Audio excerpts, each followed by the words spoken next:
Hi, I am Kedger on two wheels, and today is the day for the Z1000SX.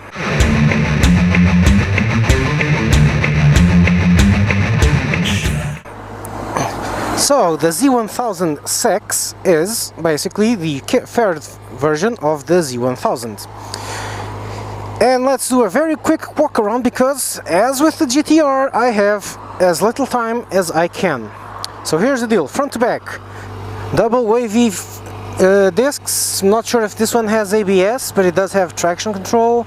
You'll have your regular inverted suspension, 4-cylinder, 1-liter engine developing 140 horsepower, which is only 10 less than this one, which was the one I tested the other time. Really short exhaust, looks pretty cool, even though I think it's blowing onto the cases, which is a bit odd. These side cases do fit a full face helmet, and there's a little detail. You can remove them by sliding them off the handlebars, so there is no scaffolding to grab onto the side cases, which is nice. A weird detail, which I'm not sure I like, is this indicator, which at the first drop it's going to break. So let's see how this goes. It's a bit taller than I was expecting. Oh, this supposedly weighs 220, which is about the same as my NC700. So where is the select? Oh, it doesn't tell me what my range is. Okay, that's clock. Oh, select on the bottom one, clock or temperature, trip A, trip B, fuel average 7.5, range, no range. Why do I have the feeling I'm not going to have enough fuel? This bike has a few electronics. It has traction control, which has 3 modes in which you can change on the fly. Not really sure how to do it, but the 3 modes are 1, 2 and 3. Helpful, huh? Now, the 3 modes are 2 modes for dry, which the difference is only how much it interferes with traction control. And then there's a special wet mode, which is number 3. I'm not sure if this has ABS. Can I try it? No, does not have ABS. So very sorry, there will be no brake testing. The brakes are really hard on the rear, and I did not enjoy it. As soon as I braked, it started sliding sideways, so that wasn't nice. But well, about this one, this is a touring bike, sports touring bike. Like the XJ6, this is the bigger brother of that range. It is supposed to be used, oh, range 85, oh, that's cool. It is supposed to be used not only for touring but as a sport bike also. Yeah, scooter dude having fun. So the positioning is half and half. My knees are pretty bent, so I'm hunched over, but I'm not too hunched over. I'm still straight up enough for it not to be immediately uncomfortable. The tank, even though it's large and it's here between my legs, it doesn't have that big lump that makes your belly always be touching the tank. So it's a comfy bike. Windscreen is also adjustable. Somehow I can see some of the linkages here. Not sure how to do it. It's not electrical, but I know it is adjustable. Can I just... There's a way to adjust it here. I don't know, but you can put it up or down for more or less wind protection.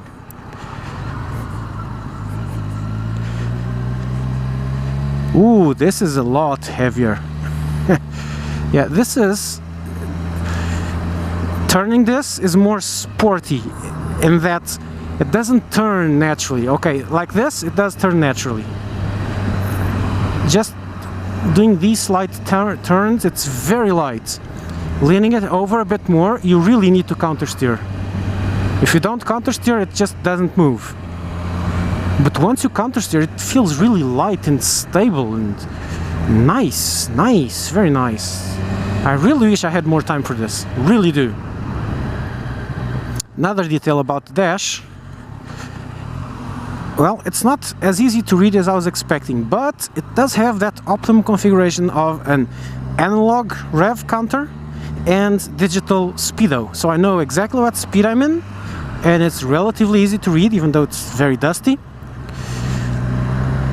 And the revs are fantastic, so I know exactly at what part of the range I'm on. Don't pull out on me.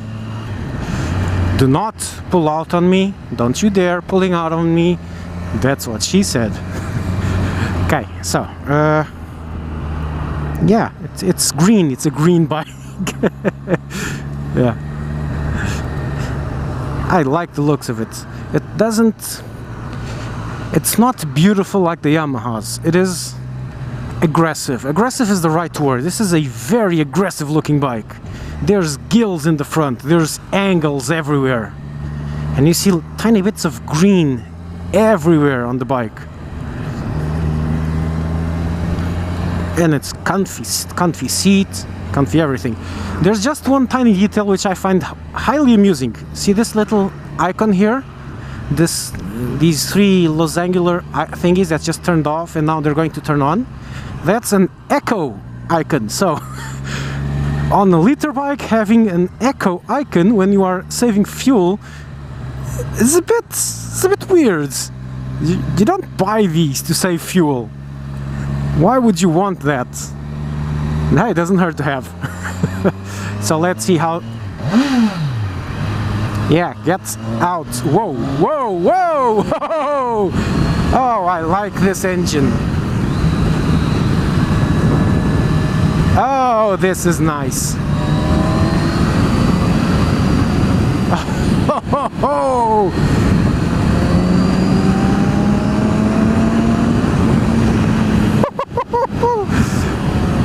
woo! Okay, okay. So the GTR 1400 had a 1.4 liter engine developing 150 horsepower. This has a 1 liter engine developing 140. And the response is much different, and I'd have to say this is better. It's more responsive at any range, and it goes goes at anything. Look, just clear throttle.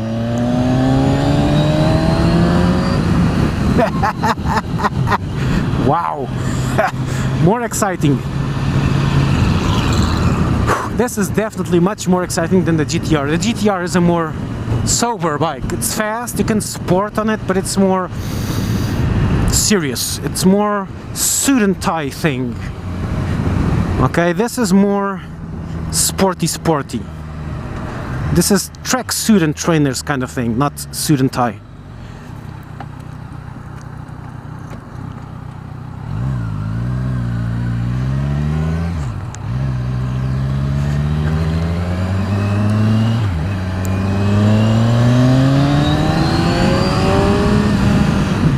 And the sound of this exhaust in stock is very nice, very smooth, it sings, doesn't growl, doesn't shout, it is singing.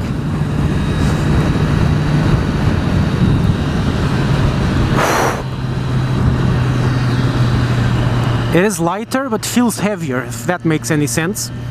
And it's like this feels a lot lighter than the GTR 1400s, especially at low speeds, but it's normal. I think it's much lighter. But at speed, when you're trying to turn, then it feels much heavier. Understand? It feels very stable, but it's the heavy on the steering. The steering is heavy, it's hard to lean, but that's the whole purpose. It gives you good control. It's kind of like that CB600 of the old model that I tried, in which seriously confused me with that. Wow.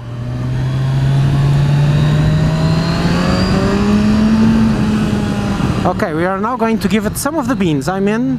Oh, there's no gear indicator. I'm in second. So let's go.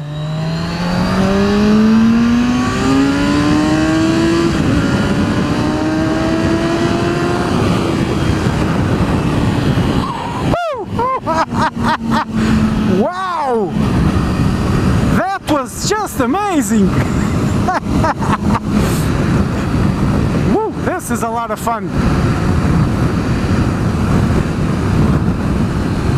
It's got a lot of power. Not quite the same torque push from the MT-09, but it's very smooth progressing. It's not like a big kick in the ass and off you go. It goes smoothly and it keeps just accelerating until I think about at 7K or something it just took off completely. I wasn't even at full throttle until I engaged third gear. This, yeah, liter bikes, that's something else. This is something else entirely. Wow! Wow, wow. Clock, do I have a clock? Yes, I do. Select bottom, here. Yeah, that's 6 PM, I think. What does this do? Doesn't do anything. That's something. What an engine. I really wish I had more time, but the dealership guy said the same thing the other one said, which is, well, these bikes are here for people to test drive with the intent to buy, not to and then trailed off. So I'm guessing Kawasaki doesn't seem to like advertising. Interesting. Very surprising. Because I know for a fact that I have convinced some people into buying some particular bikes.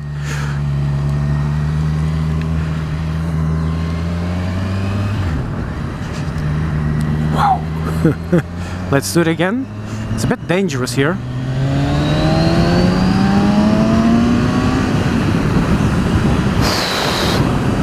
Woo, this is woo.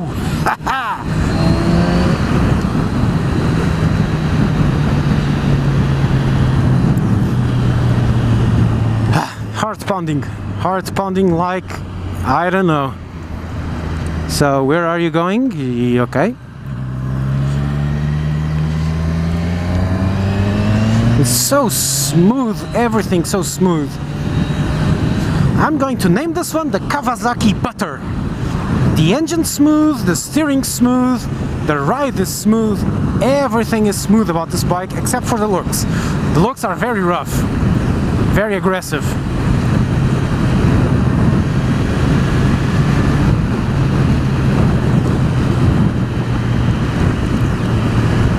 I really wish I could take this into some twisties, but I can't. So I'm going to just turn back now. I'm just going to ride up and then do the Portuguese version of this. So what did I forget to say? Oh, mirrors, etc. doesn't really matter, because with all this power, whatever's behind you doesn't really matter, because they're not going to reach you. I'm going to try to do some bends.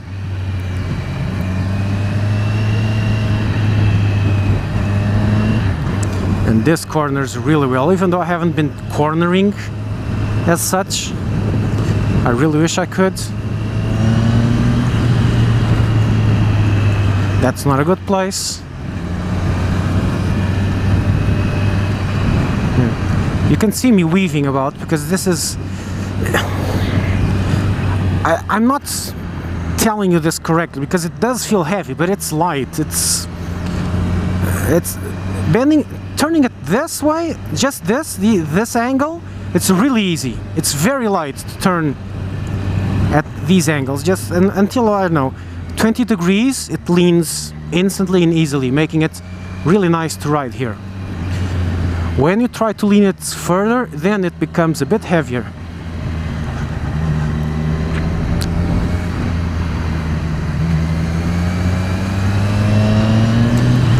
And it also gives you a lot of confidence, so you can lean it further and further and further, and you're never scared of it. It feels stable at any lean angle, even though I haven't tried it out too much now. I'll try it on the roundabout, even though leaning on roundabouts is never a good idea.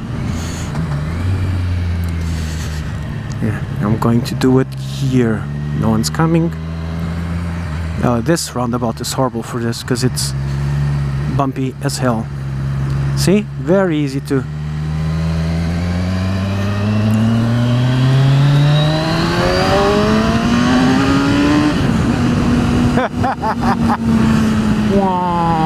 I wonder if I can do a knot to 100 with this one for Baker X Derrick's challenge on a Z1000SX. Would be cool. Let's just stop and do it horribly bad.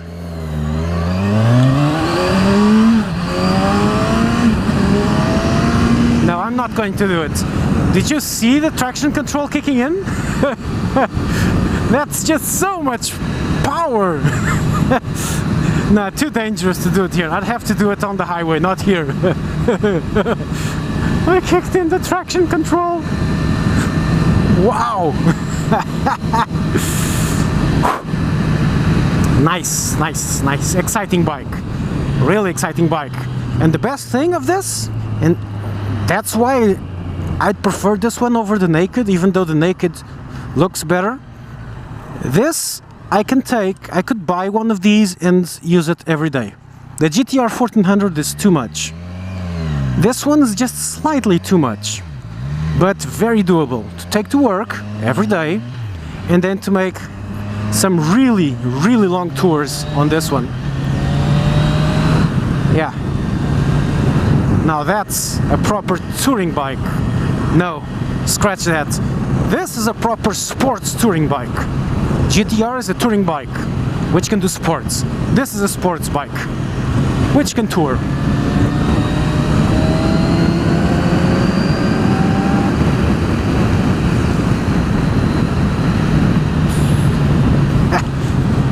Oh yeah, oh yeah.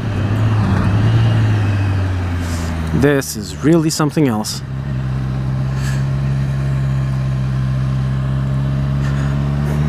I think to get a proper morning long test drive, I'm going to have to talk directly to Kawasaki. Because this way, this just is not going to work. This is just not enough time. When I usually do a test drive, you're probably not aware of this, but mainly with the Yamahas, since the guy just gives me the bike for the whole morning, what I do is I take the bike at mid-morning on a Saturday, ride it around, film some parts, and then go have lunch, meditate on the bike while having lunch. And since they only open again at 3 p.m, I then have the whole lunch hour to then take it to the twisties. So I'm actually living with the bike for a few moments, for half a day, and that gives me a very good impression on the bike. I get much accurate feelings on the bike during the test drive and after, because I've actually done many things many times. I've accelerated with it several times, I've taken it to every type of corner, and then I have lots of footage to choose from. This way, this is just straight, so I'm improvising the whole way, and it's not going to come out as well. And I will probably forget to say some things about this bike which I liked. So keep attentive on the comments, because I am going to write on the comments stuff I have forgotten about this. Oh, the handlebar, as you see, is not a handlebar, it's those separated things, which helps to that particular feeling I was describing of being it slightly heavy. But it is very, very smooth. It's hard to describe it. It feels heavy. You have to consciously countersteer, or else it will not turn much. But when you consciously countersteer, it's precise, it's nice, it's fantastic actually. So